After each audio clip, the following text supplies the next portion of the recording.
Love line. Nasty and gnarly.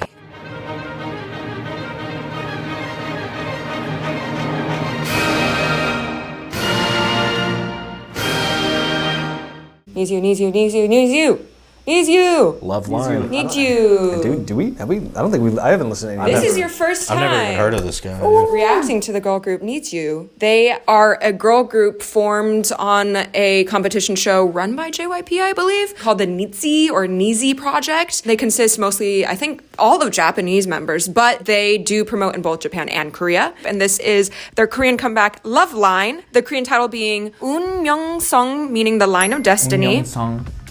Beautifully said. The lyrics describe the overwhelming and tangled emotions of love, comparing them to knotted earphone wires and uncertain colors. The lyrics intertwine themes of fate and love, drawing on metaphors like the fate line in palmistry and the East Asian myth of the red thread of fate to depict a bond between two people destined to be together. Despite past doubts and hesitation, they embrace their connection, believing their future is now inseparably linked. The song is composed by Chance, Jin, Dana Sars, and Lee Hae-yoon. If you're hearing this right now, that means this video isn't monetizable, nor is it sponsored. Instead, this video is brought to you by you, our YouTube members and supporters on Patreon. Patreon and YouTube memberships are how viewers like you can support our team and also gain access to tons of exclusive content.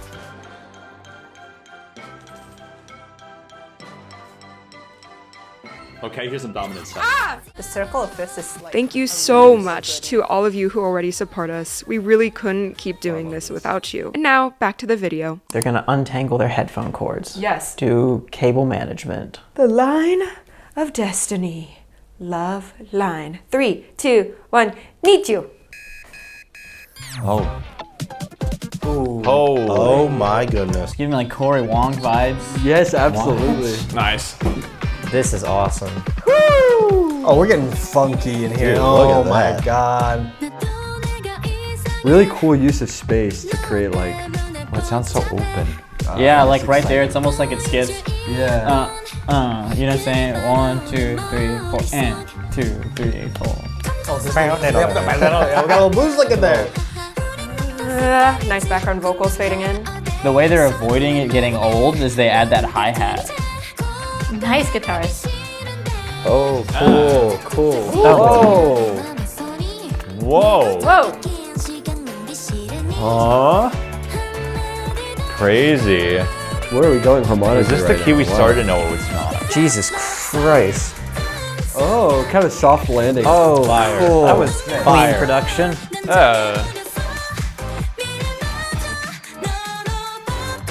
Wow, this is really So intense. much stuff going on. Yeah. This is like a complicated...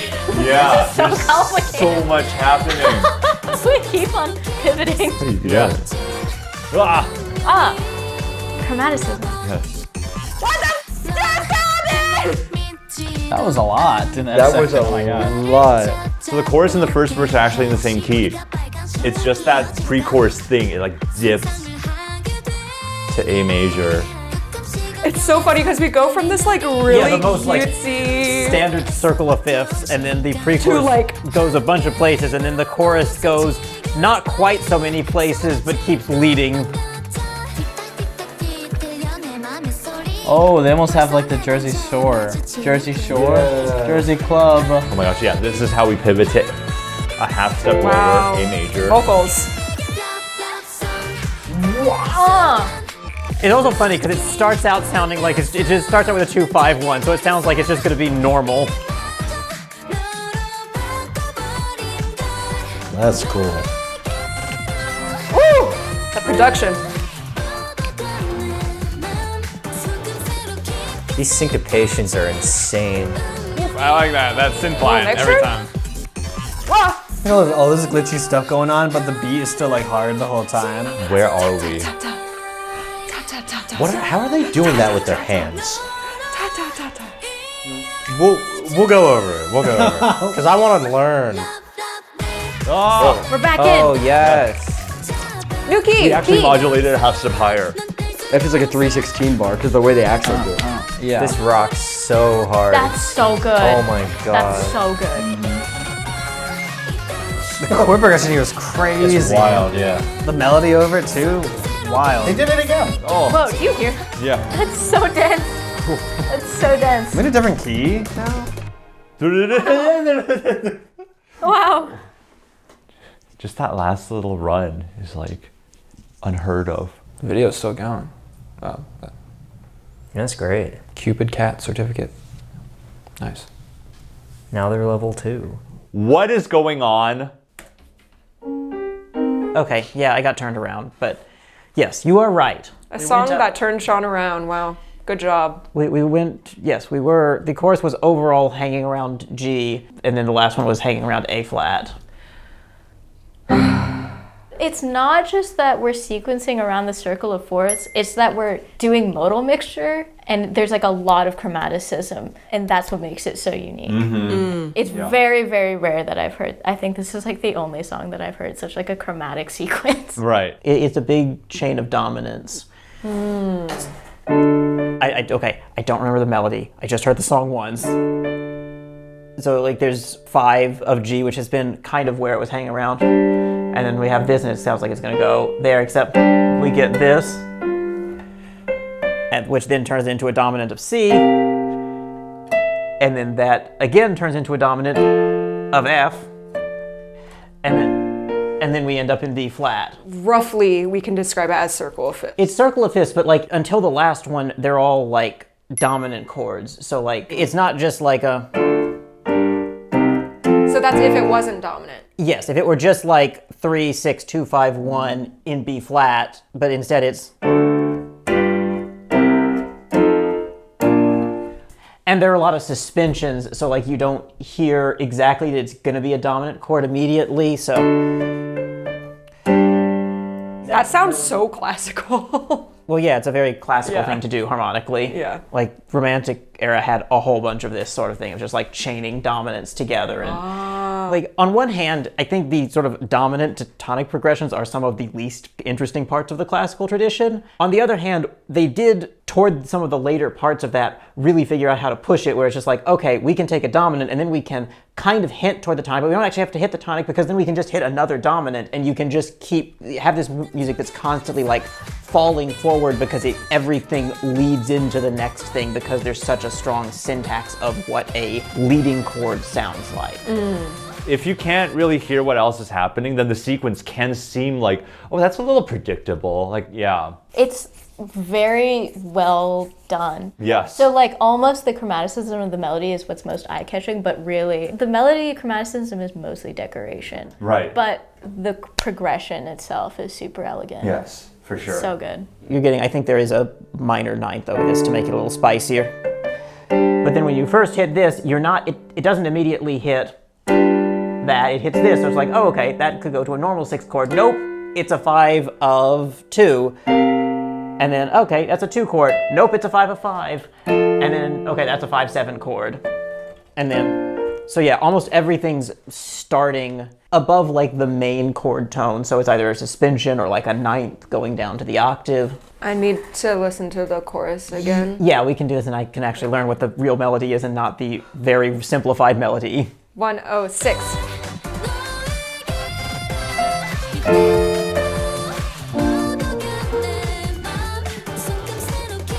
I'm not even gonna try.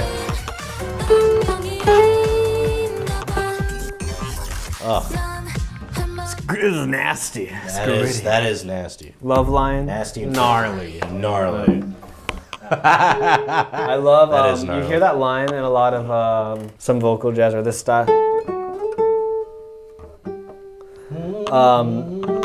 So like you're really going around the root of the minor. So you got the 2, then the leading tone, but then you go back to the 2, and then the one there. It's so nice, actually.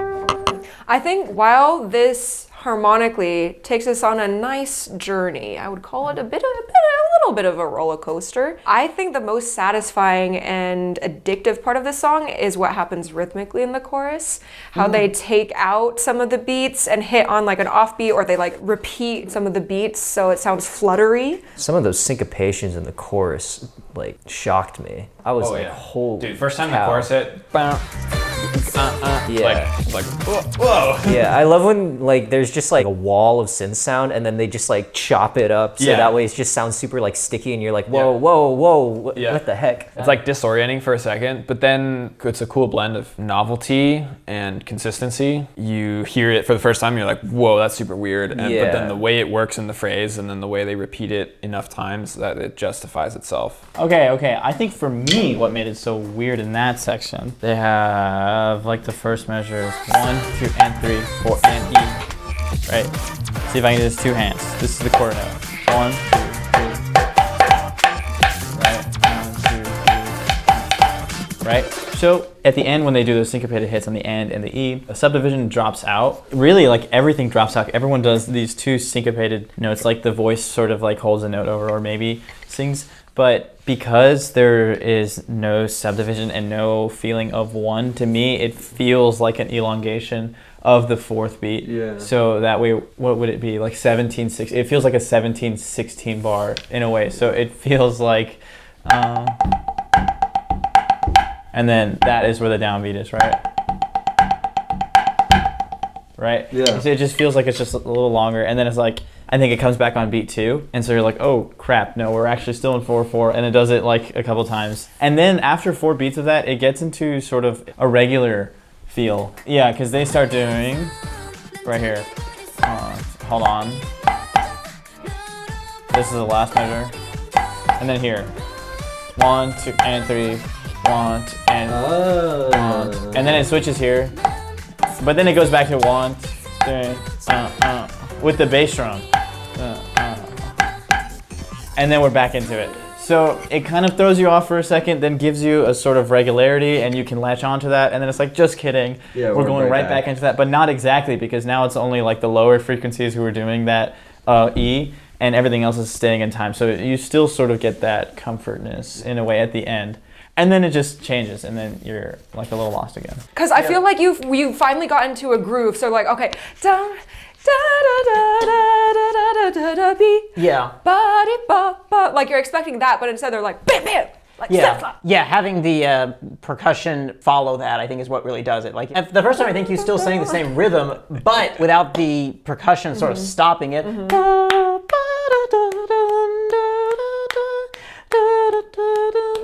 That's a syncopated melody, but if the instrumental is just going like it doesn't, it just feels like very normal pop syncopation. Whereas, yeah, if you do dun dun. Yeah, it feels like you're suspended in the air before you drop on the roller coaster. And it kind of does like that. So there's the initial shock value of the aggressive production techniques going on here, right?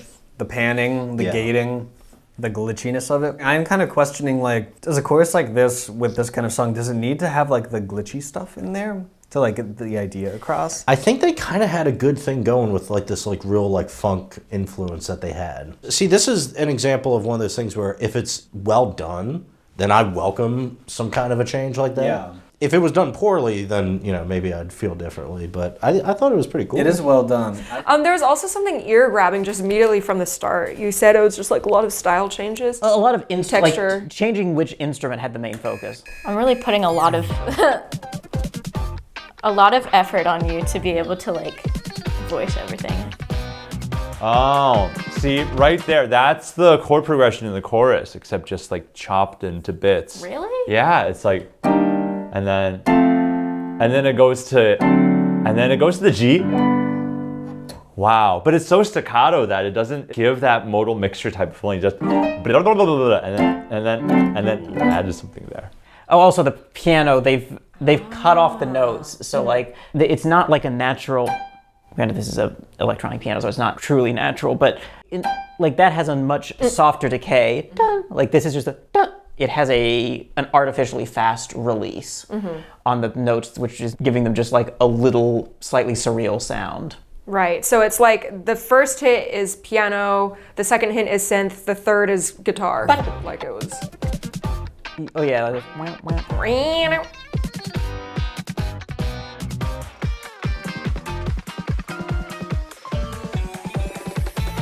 Yeah, like it keeps switching between piano and like one or two guitar parts, or maybe it's guitar and bass for like which one has the main part, which like, even though it's standard instruments we've heard in uncountably many pop songs, like the fact that they're switching around like that makes them each feel fresh and not just like, ah, yes, it's a band.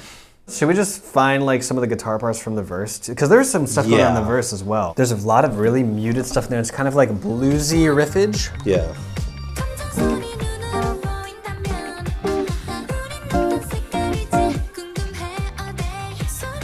The one like F chord you played was definitely in there. Oh, I was playing on. And that's in there. That was B I think it is B flat, and it's, so you got like. And then you got that. Yeah, some third chord in there. Like some sevenths and stuff. Yeah. A few minutes later. Yeah, I love that rising melody. It's super cool. I'm sorry, I hate to break it. Do you hear like that sound in the background? Like it's in like the back of this headphone, and it sounds like someone's like cracking their back or something. Hold on. It happens in this section.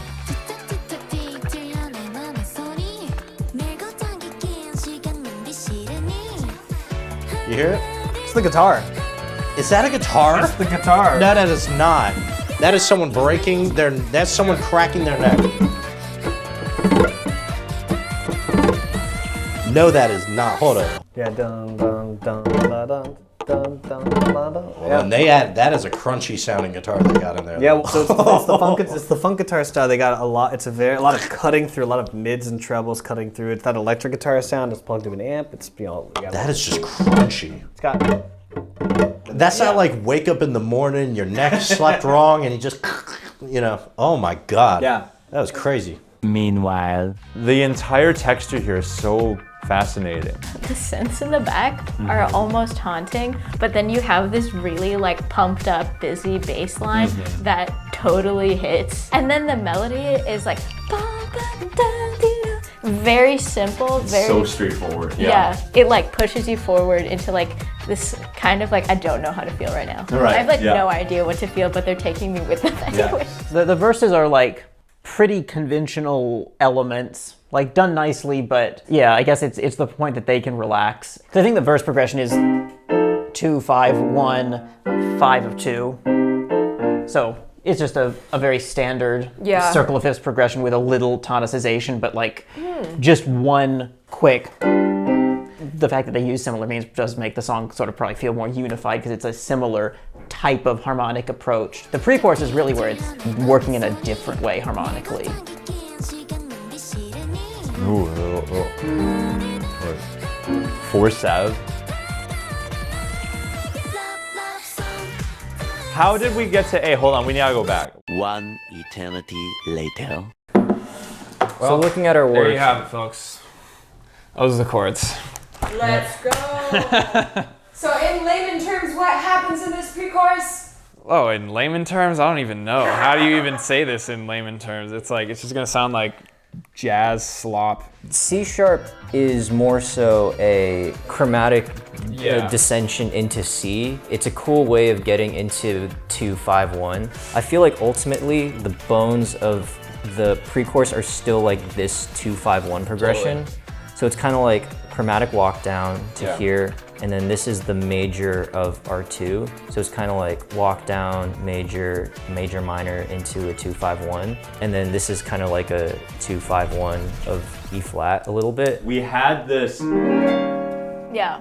and then it just kind of shifts into, so E dominant 7th, add 9 into D major 7. Well, then also the figuration just goes like 3, 2, 1. It's like they use that to move. Yes. And they kind of just like plop you into it. Yeah. It's great. Our tonal center shifts to A for like a second. It definitely shifts, like these 4 chords are like very strongly in A. The E flat is kind of a sick pivot chord too, because Yeah, it's no, like, totally. It's very closely related to B flat, but it's like just a little bit out of the key from the B flat key center, and then it resolves down a half step to D major 7, which is the 4 chord in the key of A. So like that's a really beautiful movement there. Yeah, and then we just like go into F for a second, kind of. I don't even know if you'd really call that F. It's not really F. A minor 4 chord, backdoor 5-1. Yeah, it goes from a dominant chord into a minor chord, becomes a 2 chord in the key of B flat, and then the chorus is in B flat. So there it is in layman terms. I feel like the chorus, obviously the rhythms and instrumentation are pop, but like that sort of melody, like those suspensions and occasional minor ninths, it's like you could hear those interactions in a classical piece if you put them in less syncopated rhythms. This you would not get in terms of like common practice. Obviously you can get anything in classical music that's someone's heard, just like any other genre, but in terms of like common practice tonality, you could get the earlier progressions in the 1800s, Romantic era. Ooh. You would not get this, like you don't get flat 13 chords. Right, but 100K views, we'll do a classical version. Oh, we will? If we reach 100K views, unless you want to up the ante. Oh, okay, I mean, we can do that. We'll do it. He'll do it specifically. I'm volunteering him for the project. Okay, great. I think the other thing that goes into like this song, even though it was crazy but feeling really grounded, is that it still had like a skeleton of like a 2-5-1 chord progression. Yeah. And then from there, it expanded upon it into the chorus where it kind of did a lot of like chromatic dissensions and stuff like that as their like singular sounds and stuff like that. And it wasn't just like starting from the very beginning with like a total like blank canvas. I think that really allowed me to buy into its like musical skeleton. The main chord progression in the verses is like one of the most standard chord progressions that exist. It's like 2-5-1-6. You hear that and you're like, this is a sound I've heard before. It like makes a lot of sense. Everything is voice leading, like really simply and easily and well. And then they play with it and move through to some different keys, and then the sounds get all chopped up and crazy. But then it comes back to like this very grounded, common sound, I guess. So it's like it has enough of that to like give you familiarity and also novelty and weirdness at the same time. It adds another layer to like the topic that they're talking about. Right. We're talking about like the red line of destiny, but then to have like all of these changes harmonically, and yet still there's like this like strong uncertainty, but then the melody is so, I don't know, it's so elegant to me. Mm-hmm. The song feels like there's a thread that's connecting it together. Yeah. Kind of like the musubi idea in the movie Your Name. Combined with the subject of the song, it really feels like an urban love story. It's like a perfect soundtrack to like, you're living in the city, you're trying to find a connection, but then suddenly you meet this person, you're like out going on crazy adventures and stuff. Yes. Riding on motorcycles, in the neon lights. Okay, I just want to see something super quick, and then... Okay. Okay, watch your hand. Yeah. Ah, okay. I got it. Hold on, she's doing that, then that, then that, then that. Yeah. Yep. Hey, all right. Okay. I see. You can't fool me. We could join them. When we go to the live show, we can do this now. We can do the choreography. Yes. You'll just see me in the crowd for 2 hours. Oh gosh, what the hell is that? Major to minor. I feel like you need to like write this down. I'm like, I don't even remember where it... She had that like... Wait, these are raw vocals. So overall positive feelings. Yes. We sure untangled those headphone cords.